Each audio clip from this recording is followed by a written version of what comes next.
My name is Eudora Whitcomb.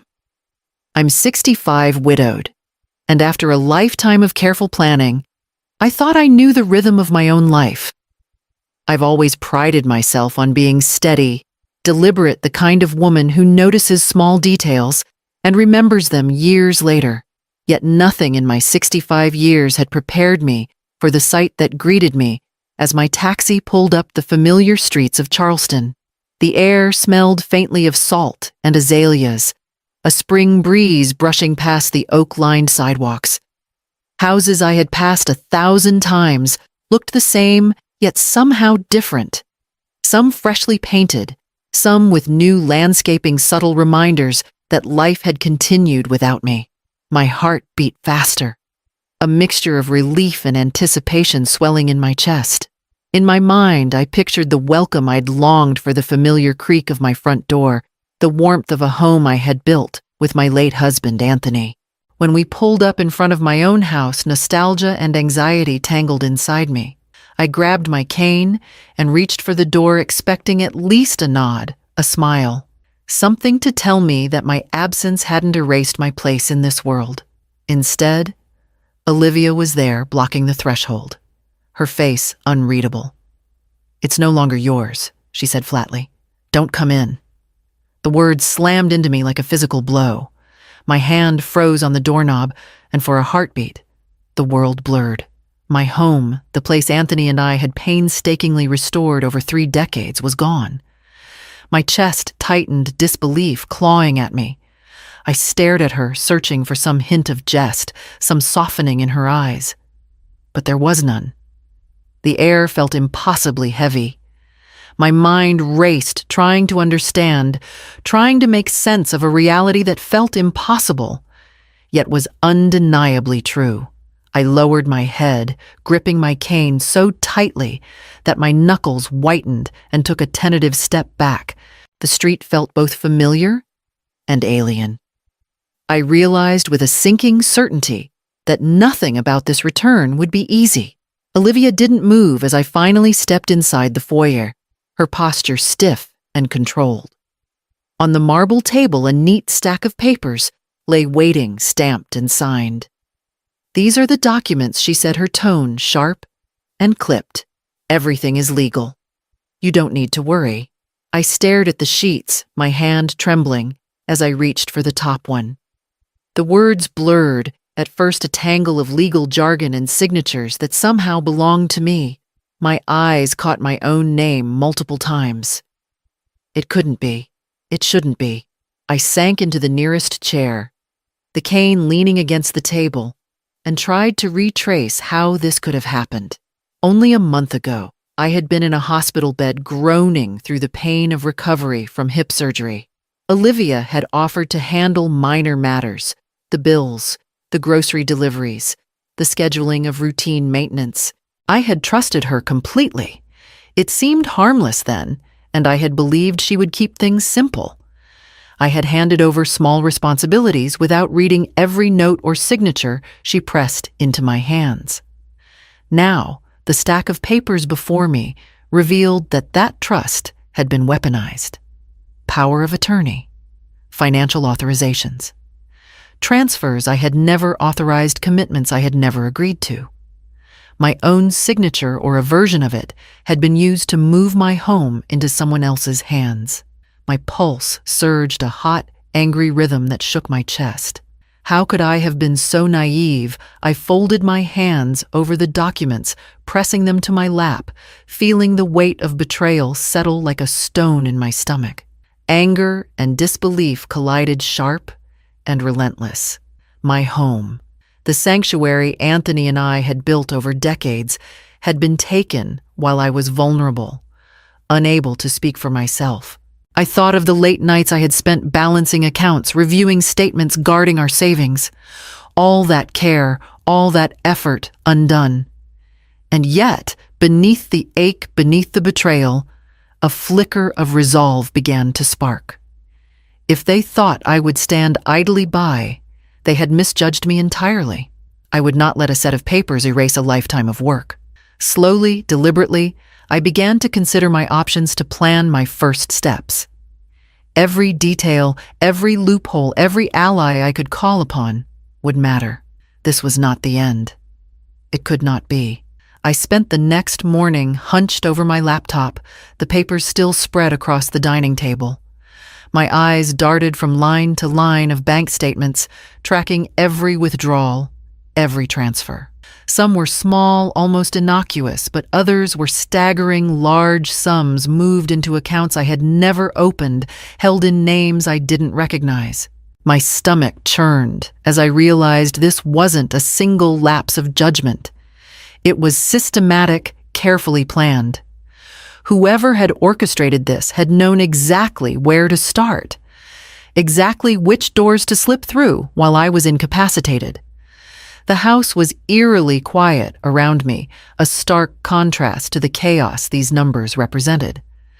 I glanced out the window at the familiar street, expecting comfort, only to notice subtle changes. For sale signs on neighbors' lawns I had walked past daily. The Wainwrights' charming yellow bungalow had been sold, the gates freshly painted in a color they wouldn't have chosen. The Harrisons had a moving truck outside, and I remembered their hesitant smiles months ago, unaware now that their fates might be part of the same pattern. My pulse quickened. This was no longer just about my home, it was about a creeping takeover. I couldn't ignore the pieces connecting Olivia's husband, Daniel, and his family. Over the past year, I had noticed Daniel asking casual questions about my accounts, probing for details about local property values. At the time, I brushed it off as idle curiosity. Now, in the cold clarity of betrayal, it all fit together. My house, the neighbors' homes. Every transaction an orchestrated plan for profit, executed under the guise of family visits, casual conversations, and my own trust. The thought that my daughter had been complicit, even partially, gnawed at me. And then there was Richard, my son. My own flesh and blood. He had always been cautious, ethical, and loyal, or so I thought. But now I wondered, did he know the breadth of the scheme? Had he been naive, trusting Daniel and Olivia more than he should have, or had he turned a blind eye for fear of rocking the boat? I closed my eyes, imagining him in that role, capable, intelligent, yet blind to the danger, or worse, afraid to confront it. My heart twisted at the thought that my own son might have contributed even unknowingly to this deception. I leaned back in my chair, exhaustion and outrage intertwining. Every instinct screamed that this was far more than a personal betrayal. The scale, the precision, the subtlety, it was calculated. Someone had planned this carefully over time while I lay in a hospital bed, vulnerable and trusting. And yet, beneath the fear and outrage, a sense of moral clarity began to surface. I would need to be methodical, deliberate, and patient. I couldn't allow anger to cloud strategy. If I acted recklessly, everything I still valued could be lost. This wasn't just about my house anymore. I reached for my phone and dialed the one number I could trust without hesitation. Gloria Evans answered on the second ring, her calm, precise voice cutting through the chaos in my mind. "Dora, it's been a while," she said warmly. But I didn't hear the casual tone. I was already blurting out the situation. The house, the documents, the withdrawals. She listened quietly, making occasional notes, her voice steady, even as mine trembled, with a mix of anger and disbelief. "I want to help Gloria," said finally. "You did nothing wrong, and we'll prove it. But you need to understand exactly what we're dealing with." We scheduled a meeting that afternoon at her downtown office, a place filled with bookshelves and carefully organized binders, the kind of environment that always made me feel methodical and capable, just by walking through the door. Once seated, Gloria outlined the legal options available.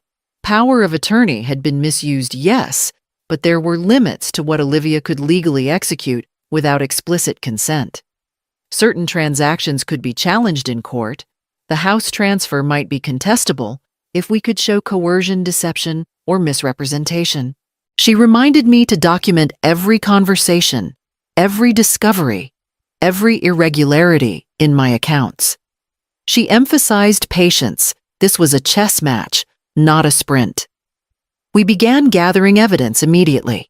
I went through bank statements again, this time systematically noting dates, amounts, and recipients.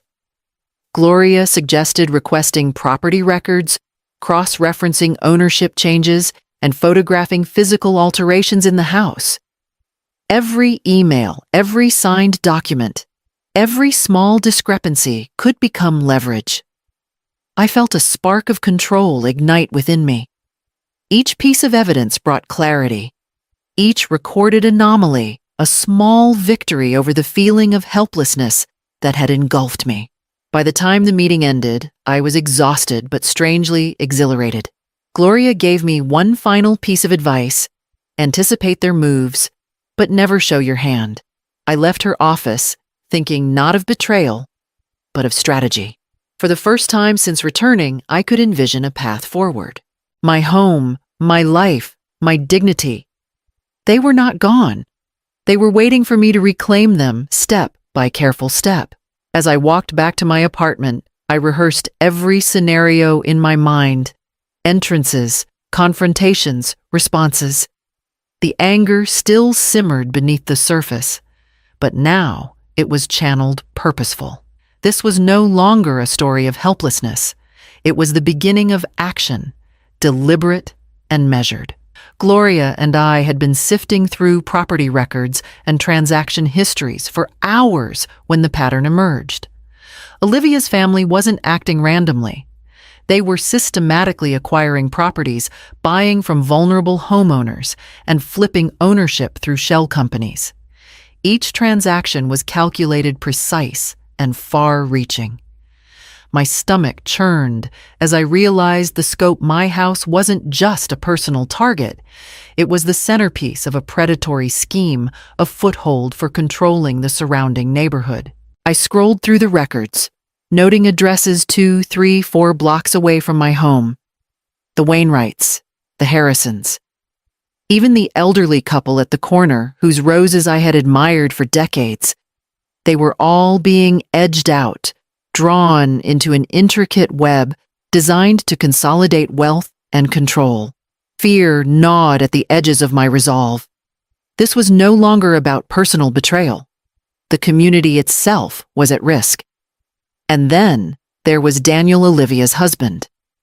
My initial suspicion had focused on him, but now the evidence suggested a deliberate orchestration on his part. Questions he'd asked casually, property values, neighbors' willingness to sell my own finances, suddenly carried a weight I hadn't recognized. My heart sank as I considered Richard, my son. Was he complicit or merely naive? He had always been cautious and morally grounded, but over the last year, he had deferred to Daniel in ways that now seemed suspiciously convenient. Perhaps he hadn't realized the magnitude, or perhaps fear had silenced him. The complexity of their familial and financial dynamics gnawed at me, making the betrayal cut deeper. I leaned back in my chair, the papers and digital records spread before me like a map of a small, manipulated city. Each new discovery sharpened my anger, yet clarified my path. I could feel the weight of strategy settling into my chest. If I reacted rashly, if I let emotion override calculation, everything: my house, my credibility, even the chance to stop this scheme could collapse. I made a decision. I would act deliberately, step by step, anticipating their moves while keeping mine hidden. Each withdrawal, each transfer, each falsified document would be cataloged, cross-referenced, and prepared as evidence. Every subtle alteration to my home, every missing item or unaccounted for repair would be noted. The stakes had grown exponentially, but so had my determination. I was no longer just a wronged mother. I was a strategist with a clear objective. As the sun dipped below Charleston's skyline, casting long shadows over the streets, I once strolled freely. I felt the cold clarity of purpose settle over me. I would reclaim what was mine. Not just the house, but the integrity, the dignity, the peace I had earned over decades. This battle was bigger than revenge, it was justice. And I would see it through no matter how intricate the path. From my small rented apartment a few blocks away, I watched the rhythm of Olivia's household unfold, like a scene I had once been part of, now alien and calculated. Morning routines, casual errands, deliveries, all movements, predictable, rehearsed. Daniel left each day at the same time, Olivia meticulously arranging flowers in the sunroom, checking mail, glancing at her phone, with that precise combination of focus and calculation. I took notes, discreetly photographing documents she left carelessly on the counter, logging every visitor, every unexpected pause in her otherwise choreographed day. Each observation added pieces to a puzzle that was both infuriating and clarifying. One afternoon, as I approached the edge of the driveway to snap a quick photo of a package left by a courier, my pulse nearly stopped. Daniel appeared from behind a hedge, chatting casually on his phone. My heart raced, and I ducked behind a low wall, holding my breath, while he passed, oblivious to my presence. The adrenaline surged sharp and nauseating. Later, a neighbor called, unexpectedly asking if I needed help with groceries. I almost revealed more than I intended, my hand trembling over the receiver, before I forced myself to smile and decline. Each near discovery reminded me how thin the line was between success and exposure, sharpening my focus. Back in my apartment that evening, I rehearsed the confrontation in my mind with precision. Words, timing, entrances, and exits, everything needed to be exact. I ran through scenarios imagining Olivia's responses, Daniel's possible interventions, and even Richard's potential interference. I practiced staying calm under provocation, controlling my expressions and tone, turning fear and anger into tools rather than obstacles. Every detail had to be considered. Sitting quietly afterward, I let myself acknowledge the vulnerability that accompanied my age, my recent surgery, and the emotional strain of betrayal. Yet beneath that fragility, determination thrummed steadily. This wasn't just a matter of reclaiming property. It was about asserting the dignity I had earned over decades. I reminded myself that patience, observation, and strategic action would be my strongest allies. The sun dipped low over Charleston, painting the historic rooftops in amber light. I traced each street with my eyes, imagining the future moves, the timing of evidence collection, and the careful steps required to restore what was mine. The quiet of the evening belied the storm of planning and calculation that pulsed inside me. Each breath I took reinforced a single truth: I would not allow this betrayal to define the end of my story. I would move deliberately, cautiously, and without hesitation. I waited until late afternoon, when Olivia had gone to her weekly salon appointment and Daniel had left for a meeting across town. Every muscle in my body hummed with anticipation as I approached my front door, using the side gate I had always kept as a private entrance. My cane tapped lightly against the cobblestones, a rhythm I barely noticed. I slipped the key into the lock and eased the door open. The familiar scent of my home mingled with hints of lavender from the sachets I had left in the closets decades ago. Everything felt eerily quiet, yet charged with tension.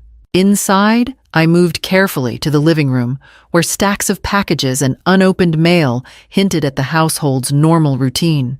I set down my briefcase and opened it, revealing folders of carefully documented evidence, screenshots of suspicious bank transfers, copies of property deeds under shell companies, photographs of Olivia and Daniel handling documents that had once been mine. My hands shook, not with fear, but with controlled fury. I spread the evidence on the table and began arranging it with deliberate precision. The front door clicked behind me, my prearranged signal. Within moments, 2 uniformed officers and Gloria entered their presence solid and commanding. I didn't flinch. Olivia and Daniel's parents, Raymond and Claudia, emerged from the kitchen, startled to see me calmly standing among my evidence flanked by the authorities. Their eyes widened as they took in the stacks of documents, photographs, and the controlled seriousness on my face. "This house legally belongs to me," I began, my voice steady and unwavering. "And these transfers, these manipulations are documented proof of fraud. Every account accessed without consent, every property moved, every falsified signature, I have it all." I paused to let the weight of the words sink in.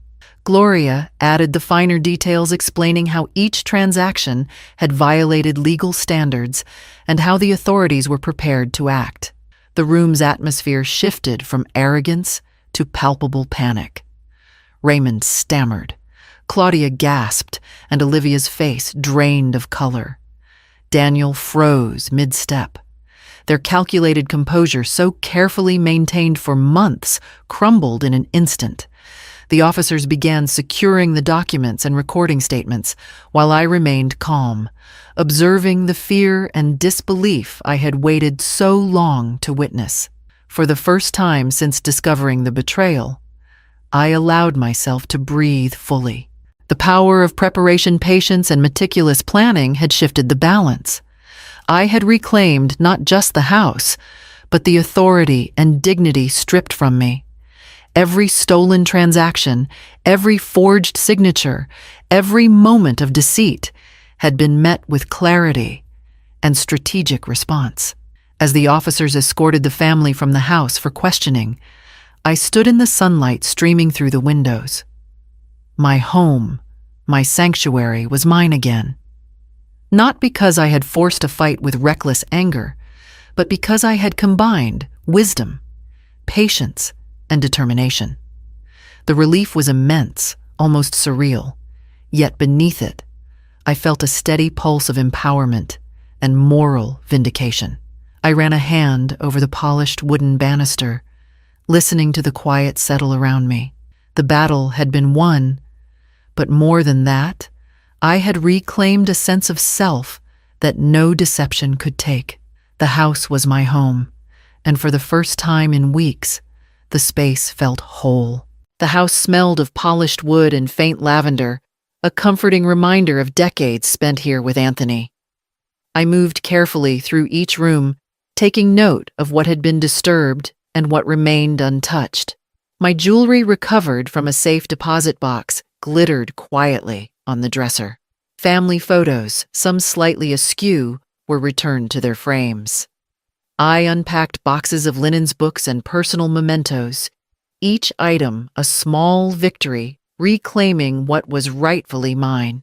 The sun poured through the windows, and for the first time in weeks, the space felt like home again. I sat at the kitchen table reflecting on trust and betrayal. Olivia's actions had shattered my expectations, but they also clarified boundaries I had been too lenient to enforce. My son's naivety, his fear of confrontation, and the subtle manipulation by his in-laws had tested me deeply. I realized that protection of self and home required vigilance, even within family. Strength wasn't just about fighting. It was about recognizing limits, planning, and acting deliberately. Beyond my walls, I reconnected with neighbors and friends I hadn't seen in months. Simple conversations, shared cups of tea, and offers of help reminded me that community could be both a shield and a source of joy. The neighborhood I had once worried about losing was slowly restoring itself, and I found pride in the small ways people had supported one another during my absence. Sitting on the back porch, the breeze lifting my hair gently, I felt a steady sense of empowerment and calm. The house was mine. The memories and history it held were intact. More than that, I had navigated betrayal, protected my dignity, and emerged stronger. A quiet hope settled over me, not naive or fragile, but grounded in clarity, resilience, and the knowledge that I could face whatever came next with confidence. The future was mine to shape.